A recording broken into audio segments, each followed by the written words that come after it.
Hi everyone, my name is Illyanna and I'm going to do a Q&A for my EF Ultimate Break trip to Egypt.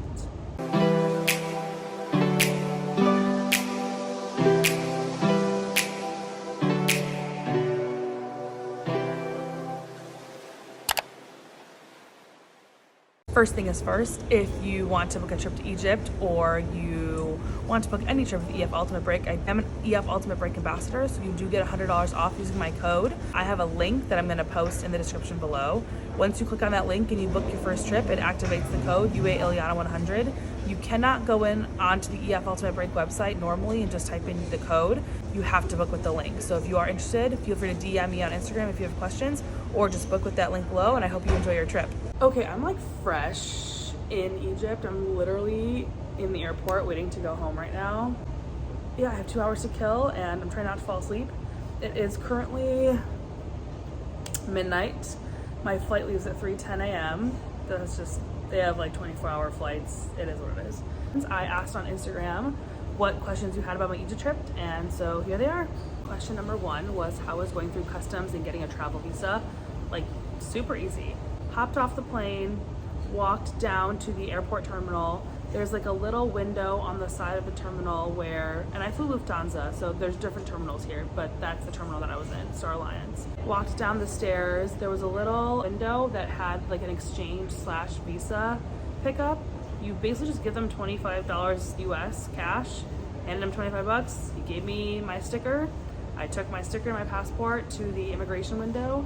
There was like 2 people in line ahead of me, and they stamped me, clicked, and then said, "What are you here for?" I said, "Tourism." They said, "Great, have fun." And that was it. That whole process from like plane to getting my visa to like customs was like 25 minutes, so super easy. Next question number 2 was how was the weather? I am here during March. It just happens to be my spring break, so I was here March 12th to the 22nd. Weather in Cairo, beautiful. 75, good breeze, sunny, perfect. Wore like pants, a long sleeve, and then I would bring a denim coat everywhere, and it was perfect. When we got down to Aswan, which is where we started our cruise, hot. Not like ungodly hot. I mean, it was like 90 degrees, but everything's dry here, so there's no like humidity. I don't remember ever sweating. The only day I felt really, really hot was we were outside of Hatshepsut's temple, and we were there from like 10 a.m. to noon. That day was hot. Like, we were just in the sun the whole time for 2 hours. So if I were to suggest like things to wear to like help protect yourself from the heat, like, you never think of wanting to wear long clothes, but just protecting your skin from the sun is a good idea. Light linens, long sleeves, like light layers, all of that stuff for the weather is perfect. And then maybe bring like a coat and a pair of warmer pants for the boat rides, and just like nighttime, it just gets really chilly. Okay, next question was how much did all the meals cost? I don't know if this is like a my trip specific thing or a Egypt trip specific thing, but I did not pay for a single meal this trip. Well, like, it's in the cost of what you pay to go, but I don't remember paying for anything besides like a Coke at a rest stop. But yeah, I didn't pay for anything. Okay, the next question was about aggressive sellers at the pyramids or like other sites. There's people that are gonna sell you stuff everywhere, like everywhere. I never felt like unsafe though. At points I was definitely a little annoyed. Like, this man kept trying to sell me a white scarf as I was wearing a white scarf, and I'm like, bro, I'm literally wearing a white scarf. So it was just like a funny moment that I can laugh about now. But they don't like grab you or like try to bring you into their shops or anything. I've heard people in other countries have had experiences with that. That was not the case at all. Like, they definitely will like follow you for a second and be like, here's my thing, best in town, yada yada, the whole spiel, and you can just ignore them. Or if you literally just say like no, then they just kind of move on. I mean, time is money, right? So they're not gonna like haggle you forever. Our tour director would also, like, if people try to like take pictures of us, that was a huge thing. Like, I feel like there's a lot of like teenagers asking us like, hey, can we take pictures with you? I mean, like, do it if you want, like, who cares? If you don't care, then they don't, I mean, whatever. Our tour guide would be really good at just like calmly saying to them like, please leave them alone, or whatever he said to like get them away. I never felt unsafe though. Like, it wasn't like people were attacking me from left and right and I was a celebrity. That's not the case. It was just like randomly, those are the two things where people would approach us that we didn't know.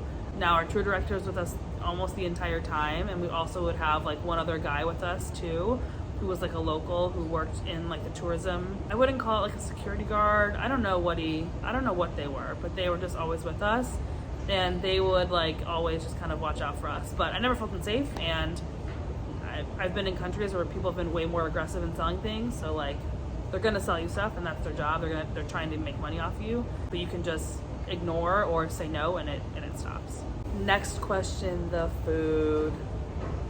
I love food. I'm a foodie. I will literally eat anything. I'll try anything once.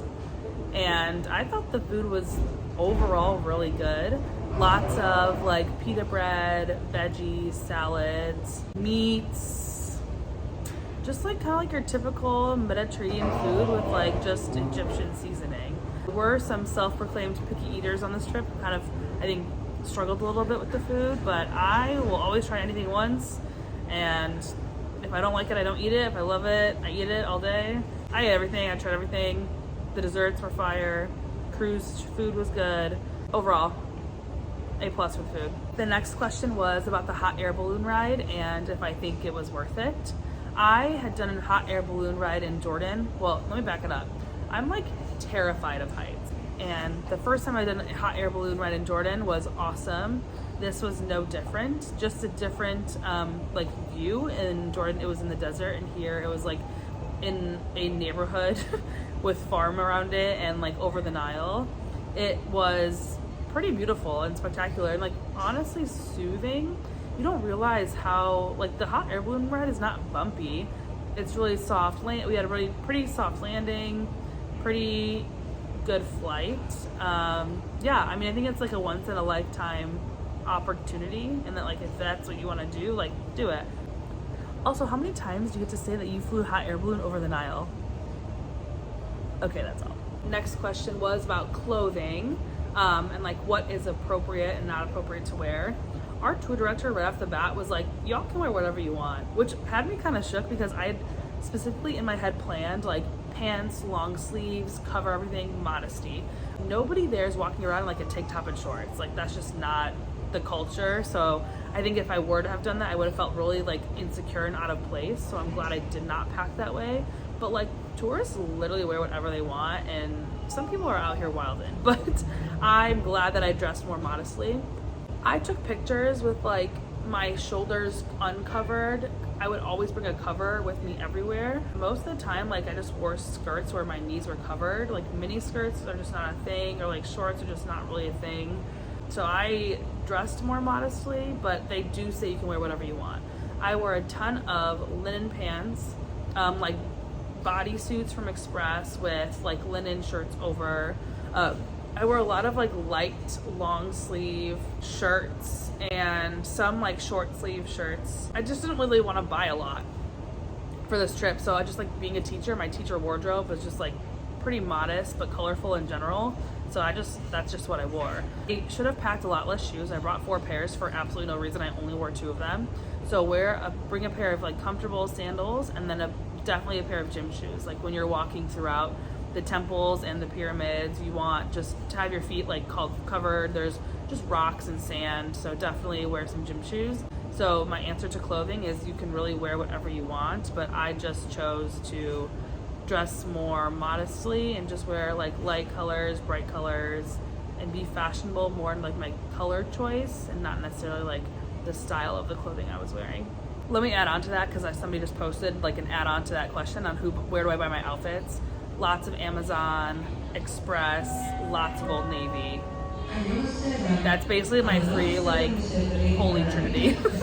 The next question is about who takes my pictures. I am like touring with EF friends, so I have them take my pictures. They're gonna hate me for saying this, or like, I don't know, maybe they didn't notice, maybe they did, let's see. I always take pictures of them first. Like I prefer to have a picture of them because then I can teach them how to like frame it the way that I want to specifically. And then I literally have them take, we were just joking at dinner tonight, like 100 pictures. So I just like, here's what I want, here's what I'm gonna do. I'm gonna move and laugh and stand and whatever, and you're just gonna like literally just keep clicking the button. And out of those 180, I choose like 3. That's just how I take pictures. I feel like I like when they look more natural and less posed. So if I can just like show somebody what I want and then have them just snap 100 pics, then I delete them all and I keep like 3 of them. That's how I take pics. And next question is, what was my favorite place in Egypt? My favorite place was Karnak, the temple. This was the first, this place is giant, huge. And it's the first place where we started to see hieroglyphs and different artwork that was like painted in color. Like the color was still vibrant on the temples. So it helps me kind of get more context of a picture of what they might have looked like in real time. When you go to see all of these temples, they're like limestone, granite, whatever, like grays, browns, etc. But you see the blue paint and the yellow paint and the gold, and this was the first time that I could see anything like that. And so I just was really in shock that it was so vibrant and that you could still see it all, and that was kind of the first place where that happened. So I would say, thinking about it now, like Karnak is probably my favorite. I've already talked about favorite sites. Didn't get to see a ton of museums. We literally had an hour in the Egyptian Museum. Timing, traffic, bummed, but it is what it is. But my favorite souvenir is this scarf. Scarves are really just kind of sold everywhere. Pretty sure this is made in China, but the little girl that I bought it from was like 12 years old and she was a hustler. So I appreciate the hustle, and we love raising entrepreneurs who are women. So bought the scarf from her. I knew I wanted one to get when I got there. Didn't get one to the last day just because things happen, but bought just like a few little trinkets here and there. Always buy things to make into Christmas ornaments because I don't know if any of you know this, I have a Christmas travel tree. Maybe I'll make a video on that. I take souvenirs and I make ornaments out of like random things to put on my travel tree. So I got a few things for that. Oh, I also got a cartouche, which is like the gold necklaces with your name with the hieroglyphs. I forgot that I had that. I need to figure out where that is in my luggage because I need to find that. But scarf.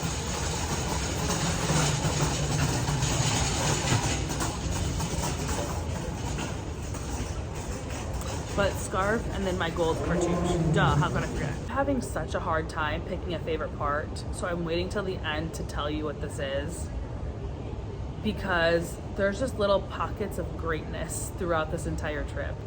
The first one is my tour director. Like, I've been on 11 trips, and the amount of knowledge I just learned from this man in 10 days is going to last me a lifetime. He is, shout out Haysam, he is an Egyptologist and like has studied everything Egypt for years. And I, being a teacher, know what it's like to feel passion for when people respond to your explaining your teachings in certain ways. And he literally just made me want more. He would take us to a place, explain what's going on, we'd ask questions, he'd be like, oh, I'm gonna answer that in 2 days. So he'd like leave us on cliffhangers. And then like 2 days later, he'd be like, okay, remember that one time you asked me this question over here? Okay, well, like, here's what it looks like here, and like, here's the answer to your question. And every time, it'd be like a mic drop, and the entire tour group would just be like, he just remembered everything and knew so well how to like tie everything together. And that he, had it not been him, I think I would have looked at this trip very differently. When I toured Athens, my tour director was fabulous, but like I just kind of looked at stuff and didn't really get to like learn about anything. And for him to be teaching us how to read hieroglyphs and identify the different gods and telling us about the pharaohs, like, I can't wait to go home and read more books and like watch more documentaries and just learn more about this and like relive this experience over and over again. Yeah, it was just, he's probably my favorite part of this entire trip. On top of that, I loved the temples, Karnak, Temple of Philae, the pyramids, like seeing them in real life and not in a textbook like I've dreamed of since 3rd grade was amazing. Oh, of course the people you travel with, like they just really make or break your experience, and I feel like everyone was really wanting to learn the entire time and having a great time just talking travel and just always coming from different walks of life. I love building relationships with people, and this trip was no different. My last question is, what is something that I think EF could do to improve this trip? There's two things that I'm going to share. The first one is not really an EF problem. It's just Cairo's traffic is absolutely insanity. Like, basically when we first got here, our driver was like, yeah, like lanes are optional, lights are optional, survival of the fittest. It was wild. And the problem is just it took forever to get anywhere. So like we would have like early mornings to be able to get places on time. I mean, it takes us what Google Maps says 20 minutes, like 45 to 60. So I just was getting antsy on the car rides. And again, that's like no one's fault. And our tour director and everyone tried to plan so well for us to be able to fit everything in, which we did. But like the time that we were in Cairo to get from place to place, it took a while. And I get antsy sitting in a car. As far as like EF itinerary, me and my roommate have to leave early. And so I don't know if that's why they moved stuff around or what the reason was for this, but they moved some of the days around in Cairo. So usually your trip is like, you land, you have a Cairo day where you do like museums, tour the Coptic area, things like that. Then you go to the pyramids and then you start the cruise. I did cruise the Nile. You come back and then it's basically like a free day in Cairo and you're good to go. We rearranged ours a little just because of who had to leave when. So that first day we did the pyramids. We then left to go on our cruise. So then we did the cruise. When we got back from the cruise was the day that we did like the museums and the Coptic area and things like that. I personally loved that. Okay, I had like a real crazy moment. I don't know if that's crazy, but I had a real moment in this museum. I'm like walking around the museum and I'm seeing like hieroglyphs, statues, things like that. And I'm reading the like little descriptions of what's going on. And I could physically picture in the place where that piece would have been. So like it would say like, this is from this spot and this place in Sakura. And I'd be like, oh my God, I've been there. That's where this would have been. And that makes sense for why that piece is missing. I've never been able to experience that in my life. Like you go to museums and you're like, it's just this like, you get to see this cool stuff and it's just a figment of your imagination. Oh yeah, it probably looks like this. But to have context, because we had seen all of the temples leading up to our museum visit and then like all of the stuff in the museum was pieces of what was missing when we saw it. It was like, harmony. It was like full circle. Wow, I'm so excited talking about this. I didn't think that would happen. It was just, you see everything and it all makes sense and it all comes to life. And that's what I really would give EF feedback for of an improvement of do the schedule like we did. Like, do your pyramids thing, get that out of the way, hit up your cruise, do all that. And then on that last day, go visit museums and just like summarize everything that you've learned. That was an incredible experience that I've never had before. Overall, if you ever are interested in going to Egypt, I would highly recommend group travel. Of course, I'm an EF Ultimate Break Ambassador, so I'm going to tell you to use my link to book below. But I think group travel is just a really great way to get there. It would be very difficult for you to drive around and get around and see everything without context. Group travel, to me, for Egypt is a little way to go. I would love to chat with you about it, about my experience. Food, people, service, culture, history, learning, like all of these things are super great. And like I wouldn't just tell you that just to tell you that to promote this trip, because there's other trips that I've been on that I've not felt this passionately about. This was just something really special, and I'm really thankful that I've gotten to experience that. Okay, I'm gonna start crying, so I'm gonna stop right now. If you have any other questions about booking Egypt or want any more pictures or inspiration, feel free to follow me on Instagram and I will post that next. See ya.